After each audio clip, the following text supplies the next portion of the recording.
આજથી બરાબર 100 વર્ષ પહેલા એટલે કે 1925માં ગુજરાતમાં એક નગરપાલિકા હતી, અમદાવાદ. એ વખતે બરો કહેવાતું. એ વખતે સરદાર પટેલ એટલે કે 100 વર્ષ પહેલા સરદાર પટેલ નગરપાલિકાના પ્રમુખ પણ બન્યા હતા. નમસ્કાર.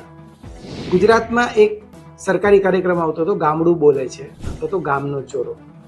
હવે એવું કહેવાશે કે ગુજરાતમાં શહેર બોલે છે. ગુજરાત સરકારે નવા વર્ષે એક નિર્ણય કર્યો છે.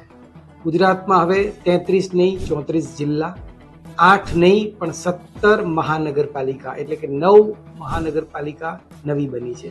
હવે ગુજરાતમાં 50% કરતાં વધુ અર્બનાઇઝેશન થઈ ચૂક્યું છે અને આવું હવે સરકારે સત્તાવાર જાહેર પણ કરી દીધું છે. એનો સીધો મતલબ એવો થાય કે આપણું ગુજરાત હવે અર્બન સ્ટેટ ગુજરાત તરીકે ઓળખાશે. હાઈલી અર્બનાઇઝ સ્ટેટ થવું એનો એક મતલબ એવો પણ થાય કે તમારું સ્ટેટ સતત વિકસી રહ્યું છે.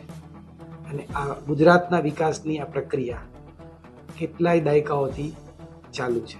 ગામડામાંથી લોકો શહેર તરફનો પ્રવાહ વધ્યો છે એ આપણે સૌ જાણીએ છીએ.